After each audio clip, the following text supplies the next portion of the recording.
بسم اللہ الرحمن الرحیم۔ السلام علیکم ویورز، کسی زمانے میں ایک خاتون گزری ہیں جن کو حاتم تائی کی بیوی کہا جاتا تھا۔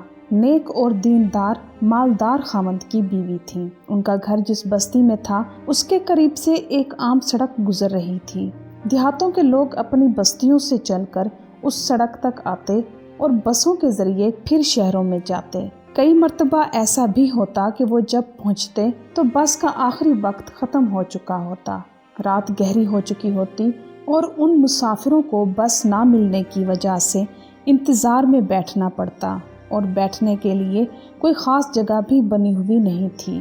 اس نیک عورت نے، جس کا شوہر خوشحال تھا، اپنے خاوند کو یہ تجویز پیش کی کہ کیوں نہ ہم مسافروں کے لیے ایک چھوٹا سا مسافر خانہ بنا دیں، تاکہ وقت بے وقت لوگ اگر آئیں اور ان کو سواری نہ ملے تو وہ لوگ ایک کونے میں بیٹھ کر وقت گزار لیں۔ خاوند نے مسافر خانہ بنوا دیا۔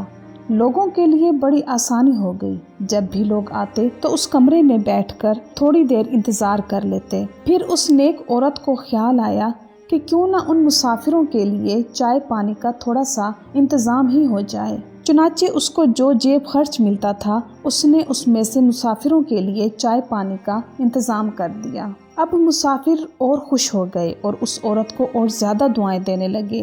وقت کے ساتھ ساتھ لوگوں میں یہ بات بہت پسند کی جانے لگی کہ اللہ کی نیک بندی نے لوگوں کی تکلیف کو دور کر دیا، حتیٰ کہ اس کو اور چاہت ہوئی۔ اس نے اپنے خاوند سے کہا کہ اللہ تعالیٰ نے ہمیں بہت کچھ دیا ہوا ہے، ہم اگر کھانے کے وقت ان مسافروں کو کھانا بھی کھلا دیا کریں تو اس میں کون سی بڑی بات ہے، اللہ کے دیے ہوئے میں سے ہم خرچ کریں گے۔ خاوند مان گیا۔ چنانچہ شوہر نے مسافروں کے لیے کھانے کا انتظام بھی کر دیا۔ لہٰذا جب مسافروں کو کھانا بھی ملنے لگا تو بہت سے مسافر رات میں وہاں ٹھہر جاتے اور اگلے روز بس پکڑ کر اپنی منزل کی طرف روانہ ہو جاتے، یہاں تک کہ وہاں پر 150 مسافر رہنے لگ گئے۔ کھانا پکتا، لوگ کھاتے، اس کے لیے دعائیں کرتے۔ اب کچھ لوگ ضرورت سے زیادہ خیر خواہ بھی ہوتے ہیں، جو خیر خواہی کے رنگ میں بدخواہی کر رہے ہوتے ہیں، دوستی کے رنگ میں دشمنی کر رہے ہوتے ہیں۔ چنانچہ ایسے آدمیوں میں سے ایک دو نے اس کے خاوند سے بات کی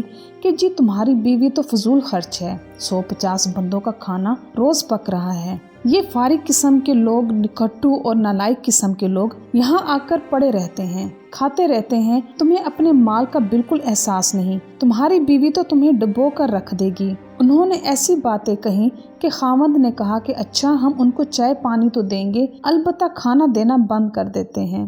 چنانچہ کھانا بند کر دیا گیا۔ جب عورت کو یہ بات پتہ چلی تو اس عورت کے دل پر تو بہت صدمہ گزرا، مگر عورت سمجھدار تھی، وہ جانتی تھی کہ موقع پر کہی ہوئی بات سونے کی ڈلیوں کی مانند ہوتی ہے، اس لیے مجھے اپنے خاوند سے الجھنا نہیں چاہیے، موقع پر بات کرنی چاہیے تاکہ میں اپنے خاوند سے بات کہوں اور میرے خاوند کو بات سمجھ میں آ جائے۔ چنانچہ 2-4 دن وہ خاموش رہی۔ ایک دن وہ خاموش بیٹھی تھی۔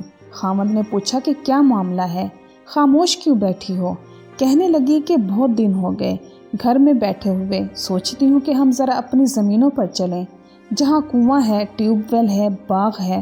خاوند کہنے لگا بہت اچھا، میں تمہیں لے چلتا ہوں۔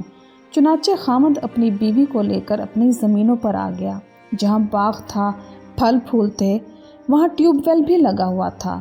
چنانچہ وہ عورت پہلے تو تھوڑی دیر پھولوں میں، باغ میں گھومتی رہی اور پھول توڑتی رہی، پھر آخر میں آ کر یہ کنویں کے قریب بیٹھ گئی اور کنویں کے اندر دیکھنا شروع کر دیا۔ خاوند سمجھا کہ ویسے ہی کنویں کی آواز سن رہی ہے، پانی نکلتا ہوا دیکھ رہی ہے۔ کافی دیر جب ہو گئی تو خاوند نے کہا کہ نیک بخت، چلو گھر چلتے ہیں۔ کہنے لگی کہ ہاں بس ابھی چلتے ہیں، اور بیٹھی رہی۔ خاوند نے کچھ دیر بعد پھر سے کہا کہ چلو گھر چلیں۔ بیوی کہنے لگی کہ ہاں بس ابھی چلتے ہیں، اور پھر بیٹھی رہی۔ تیسری مرتبہ جب اس نے پھر سے کہا کہ ہمیں دیر ہو رہی ہے، مجھے بہت سے کام سمیٹنے ہیں، چلو گھر چلتے ہیں، تو بیوی کہنے لگی کہ جی ہاں چلتے ہیں، اور کنویں میں دیکھتی رہی۔ اس پر خاوند قریب آیا اور کہا کہ کیا بات ہے، تم کنویں میں کیا دیکھ رہی ہو؟ تب اس عورت نے کہا کہ میں دیکھ رہی ہوں کہ جتنے ڈول کنویں میں جا رہے ہیں سب کے سب کنویں سے بھر کر واپس آ رہے ہیں، لیکن پانی جیسا تھا ویسے ہی ہے، ختم نہیں ہو رہا۔